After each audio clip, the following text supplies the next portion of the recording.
Et si la nature, en fait, suivait un plan, un genre de code secret caché qu'on retrouve dans les coquillages, dans notre ADN et même au cœur des lois de la physique? Eh bien, aujourd'hui, on va tenter de décoder cette fameuse architecture lumineuse.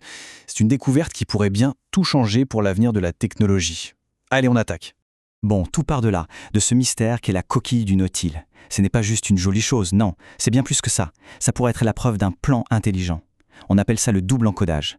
L'idée, c'est que l'évolution ne serait pas du tout le fruit du hasard, mais plutôt la rencontre, l'union parfaite entre deux forces, la géométrie d'un côté et l'énergie de l'autre. Et cette dualité, elle est fascinante. D'un côté, on a quoi? La forme, la géométrie. C'est la structure, l'ordre parfait, prévisible, celui qu'on connaît bien, dicté par la fameuse suite de Fibonacci. Et de l'autre côté, c'est le motif et l'énergie. Là, c'est le chaos, en apparence. C'est cette empreinte bioélectrique, fractale, qu'on voit par exemple dans les figures de Lichtenberg. C'est un peu comme un éclair qui aurait été figé dans la matière. Alors, la grande question, c'est comment est-ce possible? Comment est-ce que ces deux opposés, l'ordre parfait et le chaos énergétique, peuvent coexister et même collaborer pour créer un système aussi complexe que la vie? D'où vient cette harmonie? C'est ça le vrai mystère. Eh bien, la réponse, elle se cache dans les mathématiques. Mais attention, pas n'importe lesquelles. On parle ici d'un véritable moteur mathématique, quelque chose de fondamental qui semble tout orchestrer comme un chef d'orchestre pour cette danse cosmique. Et cette clé, elle a un nom, le sablier de Pérez. Voilà la pièce maîtresse. C'est cette structure mathématique, une fractale, qui parvient à harmoniser les deux, à réconcilier l'ordre de Fibonacci avec le chaos de Lichtenberg. Ce n'est pas juste une belle image, hein. C'est une véritable machine, un moteur qu'unifie ces deux forces qui semblaient pourtant totalement opposées. Et ce qui est absolument fou, c'est que ce principe, on le retrouve partout. Regardez ce tableau. Ce plan double encodage, il semble universel. La même opposition géométrie/énergie se retrouve dans le Nautile, bien sûr, mais aussi dans le sablier de Pérez, dans notre propre code génétique, et même à l'échelle de la physique quantique. On dirait un plan directeur pour l'univers tout entier. D'accord, alors regardons de plus près. Décortiquons ce fameux sablier. Comment est-ce qu'il fonctionne exactement? C'est quoi l'anatomie de cette singularité mathématique? En fait, c'est assez simple dans son principe. Le sablier a deux moitiés, deux hémisphères qui sont le miroir l'un de l'autre. L'hémisphère nord, qu'on associe à la matière, il est construit sur une règle toute bête, l'addition. Ça donne le triangle de Pascal, qui génère cette fractale parfaite, le triangle de Sierpinski. Et l'hémisphère sud, celui de l'antimatière, eh bien c'est son reflet exact, mais construit sur la soustraction. Et cet équilibre est d'une pureté mathématique incroyable. Il y a 3 points clés. D'abord, la symétrie frontalière. Les bords, formés de 1, dessinent un X parfait. Ensuite, l'équilibre algébrique. Si on additionne chaque ligne complète, nord plus sud, le résultat est toujours plus 2. Et enfin, le plus étonnant, le vide parfait. La somme de tous les chiffres à l'intérieur de l'hémisphère sud est égale à 0. Pile. C'est ça que le théorème 8 appelle la cohérence globale. C'est un système en équilibre dynamique parfait. La croissance exponentielle qu'on voit dans le nord en 2 puissance n est parfaitement compensée, contrebalancée par la progression dans le sud. L'addition et la soustraction se tiennent en respect à l'infini. Bon, maintenant, accrochez-vous. On quitte les maths pures pour voir l'application la plus dingue de tout ça. Notre propre biologie. C'est là que ça devient vraiment énorme. Ce théorème, ce n'est pas juste une belle idée sur le papier, non. Il décrirait le fonctionnement exact de notre ADN. C'est ce qu'on appelle le miracle 64 vers 21.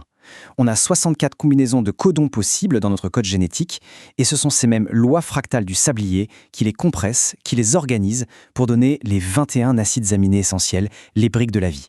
Réfléchissez-y une seconde, c'est une idée vertigineuse. Le même code, le même plan mathématique qui dessine la spirale d'un Nautile serait aussi celui qui organise l'information au plus profond de nos cellules, du plus grand au plus petit.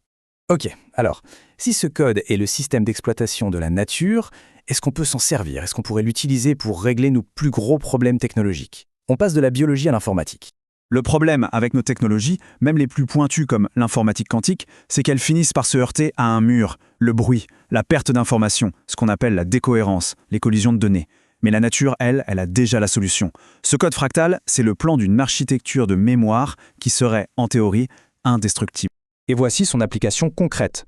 PHAM pour Pérez Hourglass Associative Memory. L'idée, c'est d'utiliser la symétrie parfaite du sablier pour créer des adresses uniques pour chaque morceau d'information.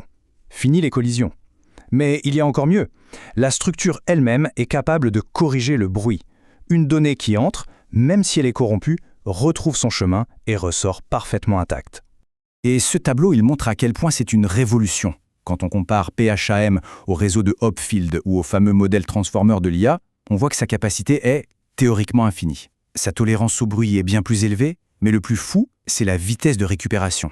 O1, en informatique, ça veut dire une seule chose, instantané. Peu importe la quantité de données stockées, que ce soit 1 milliard ou 1 trillion d'éléments, le temps pour en retrouver un seul reste constant. Il est immédiat. C'est une rupture complète avec tout ce qu'on connaît. Et attention, ce n'est pas juste de la belle théorie. Le système a été testé, validé à une échelle colossale. Plus de 2,5 milliards de paires de nombres uniques ont été testés. Résultat, 0 violation. 0. Ça garantit une capacité infinie avec une fiabilité absolue. Alors, si on prend un peu de recul, qu'est-ce que tout ça nous dit ? Eh bien, ça nous mène à cette idée, la singularité fractale. Le même principe, qui naît de la rencontre entre la géométrie de Fibonacci et l'énergie de Lichtenberg, se déploie ensuite pour organiser à la fois le monde biologique, du nautile à notre ADN, et le monde de la physique et de la technologie.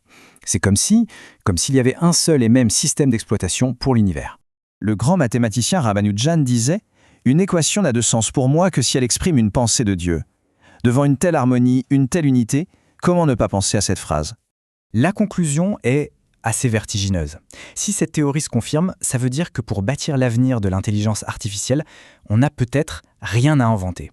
Il suffirait d'apprendre à écouter et à décoder le plan qui est déjà écrit dans les lois de la géométrie de la nature.